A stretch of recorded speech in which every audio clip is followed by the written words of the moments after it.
Hi, Hannah. So we are starting a new book today. I'm still going to keep doing The Little Farm and the Ozarks, but now we are doing, on Sundays, we are going to read you Mrs. Piggle Wiggle, and it's a whole group production. Everyone stick their head in, James, no one can see you.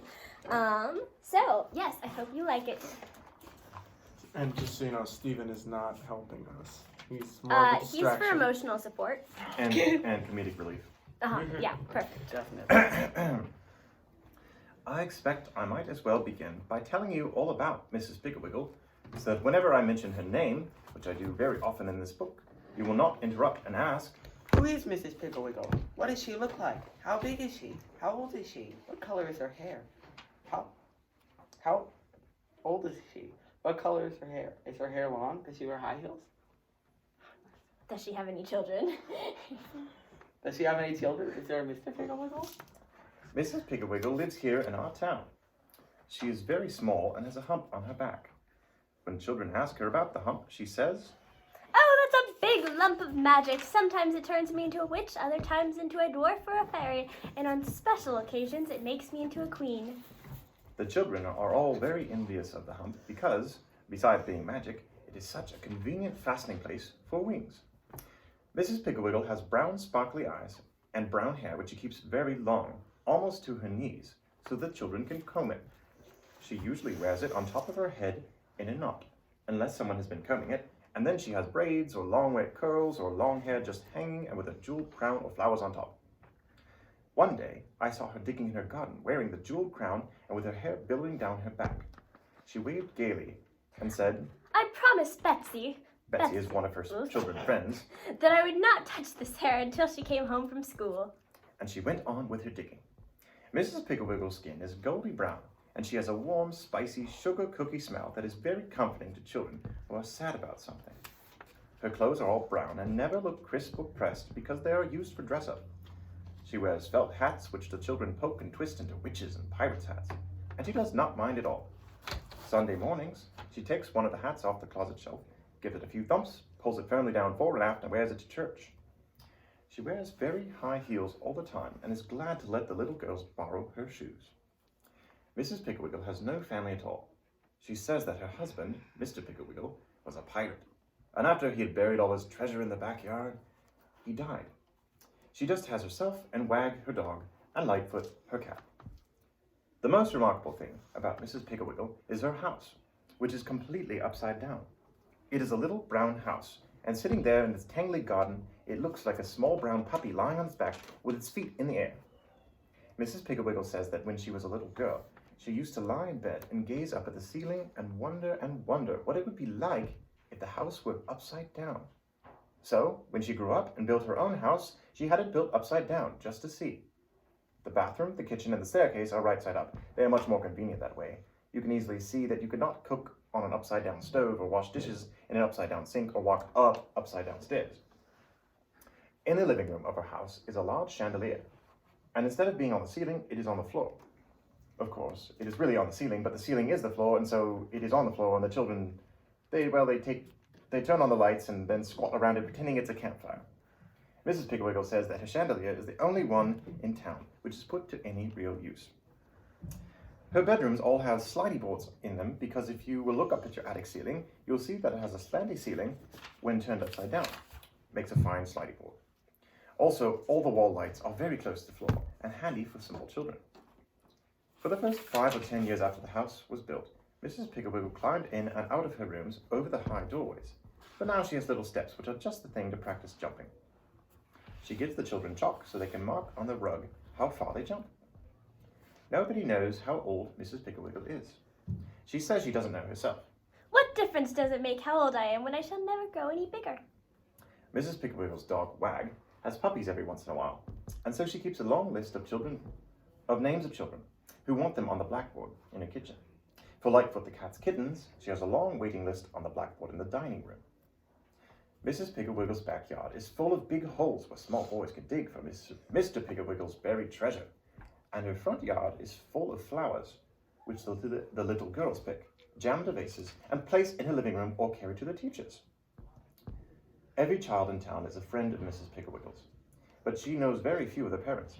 She says grown-ups make her nervous. For the first year after she built her house, Mrs. Piggle Wiggle lived there all by herself, except for Wag and Lightfoot, and she was very lonely. Then, one dark, rainy afternoon, when she was baking sugar cookies and thinking how much fun it would be if she only knew someone besides Wag and Lightfoot to invite for tea, she happened to look out of her kitchen window, and there, coming up the street in the pouring rain, dragging a big suitcase and bawling, was a little girl. Mrs. Piggle Wiggle wiped the flour off her hands and hurried right out into the rain and invited the little girl in for tea. The little girl's name was Mary Lou Robertson, and she was 8 years old and quite fat, and she was running away from home. She told Mrs. Piggle Wiggle all this after she had drunk 3 cups of cambric tea and eaten 7 sugar cookies. She said, I'm running away from home because I hate to wash dishes. All I do is wash dishes. I'm just a servant. Dishes, dishes, dishes. Wash, dry, put away. That's all I do. My mother doesn't love me at all. She isn't my real mother. Anyway, she probably got me out of an orphanage just to wash her dishes.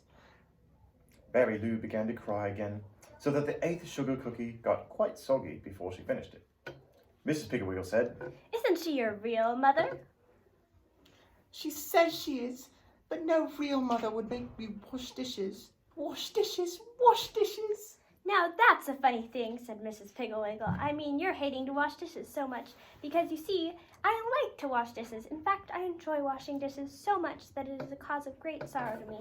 The fact that the only dishes I must wash are for Wag, Lightfoot, and me. 3 or 4 dishes a meal, that's all. When I wash dishes, Mary Lou, I pretend that I'm a beautiful princess with long golden hair. That's curly. Mary Lou's hair was jet black and braided in 2 stiff little pigtails. An apple blossom skin and forget-me-not blue eyes. I've been captured by a wicked witch, and my only chance to get free is to watch every single dish and have the whole kitchen sparkly clean before the clock strikes. For when the clock strikes, the witch will come down and inspect to see if there's a crumb anywhere, if there are pots and pans that have been put away wet, if the silverware has been thrown into the drawer, or if the sink has not been scrubbed out. The witch will have me in her power for another year. Mrs. Piggle Wiggle looked at the clock and jumped up. It's 10 minutes to 4, princess, and we have so much to do. Hurry, hurry, hurry! Mary Lou also jumped up and began carrying the tea things to the sink, and Mrs. Piggle Wiggle whisked them in and out of the dishwater, and Mary Lou dried them, and Mrs. Piggle hurried as fast as she could and put the cookie things away, and every once in a while she would stop and say, Hark, princess, do you hear the thump of the witch's big gnarly cane? Then Mary Lou, her braids bobbing up and down with excitement, would say, I hear it, princess. It's coming closer and closer. Soon the kitchen sparkled. The dishes were washed and dried and put away, and every crumb had been swept off the floor. Mary Lou even curled Lightfoot's tail neatly round her legs and smoothed Wag's fur. Just before the clock struck, Mrs. Piggle Wiggle said to Mary Lou, Princess, I must leave you now, but show the witch your work, and I hope you do. I do hope you will be freed. Then she went upstairs, and pretty soon, down the stairs, came a terrible old witch with a long black dress, a tall black hat, and a big gnarly black cane. Mary Lou was very scared, until she saw the sparkly eyes of Mrs. Piggle Wiggle under the black hair. She showed the witch the kitchen, and the witch took out the cookie pans and carried them over to the light to see if they were clean and dry. She got down on her knees, squeaking like a rusty gate, to see if Mary Lou had swept under the stove. She felt inside the teacups to see if there were any sugar on the bottoms, and she put on her glasses to examine the sink. But she could not find anything wrong, so she handed Mary Lou the key to the kitchen door and screeched out, You are free, princess, but I will get you again, never fear. The witch clumped back up the stairs. In a few minutes, down came Mrs. Piggle Wiggle. Wait, what? Where did Well. the costume change really messed me up. Well, said Mrs. Piggle Wiggle, do you see why I like to wash dishes?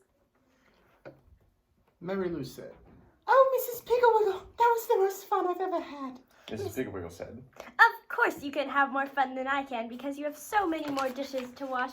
If only I had more dishes and I could take longer, I would be a princess with curly yellow long hair, apple blossom skin, blue eyes, and a beautiful voice, and I would sing sad songs over the dishpan.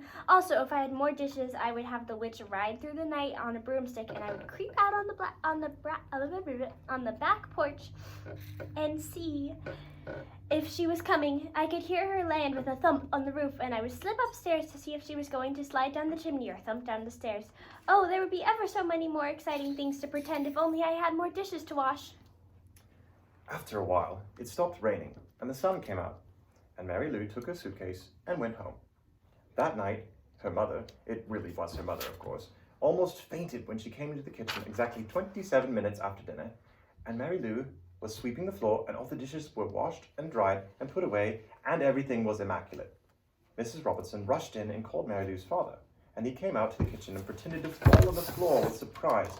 And then he said to Mary Lou's mother, I like your new maid, madam. In fact, she's so much better than Tilly Slopwash, who used to be here, that I think we should invite her to the moving picture show some early evening. Then Mary Lou told them all about Mrs. Piggle Wiggle, and Mary Lou's mother said, Oh yes, I remember seeing that old little house. She sounds like a charming friend, and if you are certain that she invited you, you may go over there after school tomorrow. The next day after school, Mary Lou went to see Mrs. Piggle Wiggle. She took her best friend, Kitty Wheeling, with her, and Mrs. Piggle Wiggle was very glad to see them, and showed them through her upside-down house and served tea and cookies. Kitty said, her mouth full of cookie, My worst trouble is bed making. I just cannot get them smooth. I'd much rather wash dishes like Mary Lou, but Mother won't let me change with my sister Sally, who washes the dishes, until I have learned to make beds properly.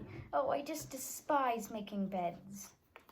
Mrs. Piggle Wiggle poured herself another cup of tea, gave a saucer of cream to Lightfoot and 4 cookies to Wag, and then said, If you think you had a hard time making beds, Kitty, imagine how hard it is for me. You see, the cruel queen sleeps in my beds every night and inspects them every morning, and if she finds a single wrinkle, even one as big as a pin, she will have me thrown into the dungeon. Come upstairs now, and I will show you how I have to make beds. They went upstairs, and Mrs. Piggle Wiggle threw the covers clear off the foot of one of her beds. Then she had Kitty help her make it, and when they had finished, it was as smooth as the floor. No wrinkles. Mrs. Piggle Wiggle said, The secret is to throw the covers way back. You simply cannot smooth up a bed, because if you do, there might be a wrinkle down by the foot. And of course, the cruel queen will find it and then down to the dungeon! Mrs. Piggle Wiggle took the bed all apart again and said, Now, Kitty, you and Mary Lou make the bed while I tell the cruel queen you are ready for inspection. She went into the closet and shut the door. When she came out, just as Kitty and Mary Lou had finished the bed, she was no longer Mrs. Piggle Wiggle, but the wicked, haughty, cruel queen. On her head she wore a glittering jeweled crown. Her hair hung down her back in deep waves. Around her shoulders she had purple fur-trimmed robe, and on her face she wore a smile so cruel it made Kitty's teeth chatter. She stopped over to the bed and lay down. With her gold slippers, she felt the bottom of the bed. With her ringed fingers, she felt the top and the sides. She stood up, and with her scepter, she pulled back the spread to see if the pillows were wrinkled. Everything was perfect. The cruel queen's face became convulsed with fury. She yelled, Not a wrinkle, not a single lump. I am furious. But never fear, little slaves. My day will come, and into the dungeon you will go. Come, my servants, we will go. Mrs. Piggle Wiggle stalked into the closet. That was the beginning of Mrs. Piggle Wiggle's friendship with the children. The next day, Mary Lou and Kitty's little brother Bobby, and Bobby's friend Dickie went to Mrs. Piggle Wiggle for tea. And the next day they came and each brought someone else, and pretty soon, every single child in town had been, or was going to, Mrs. Piggle Wiggle's house. She showed Bobby how to sneak out and get the fireplace logs without being caught by the Indians. She showed Dickie how a lawnmower is really a magic machine that mows down the enemy millions and billions at a time. She taught Max how to take out the ashes without making a sound and without leaving a trace, to show the train robbers who were on this trail that he and the sheriff had camped there last night. Mrs. Piggle Wiggle certainly knew how to make work fun, and she also knew that there are certain kinds of work that children love to do even though they do not know how very well, like painting and ironing and cooking and carpentry.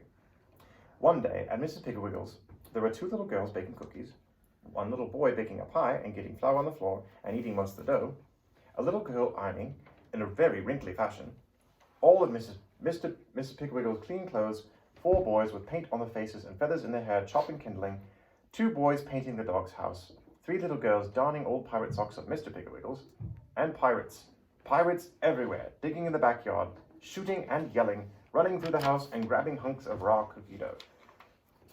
Mrs. Piggle Wiggle was sitting over in the corner of the living room sewing on old doll clothes. She was wearing the jeweled crown, and Kitty Wheeling was standing beside her throne which was a chair with a tablecloth draped over it, dipping her hairbrush in a glass of water, and making Mrs. Piggle Wiggle's hair into long, wet curls. Kitty said, Your Highness, shall I use the gold or the silver hairpins? Miss Piggle Wiggle said. Oh, let's use the ones with the diamonds in them, hairdresser. They look better with this crown. Just then the telephone rang, and it was some mother wanting to know what to do with a little girl who wouldn't take a bath. And that is how Mrs. Piggle Wiggle got started with her wonderful cures.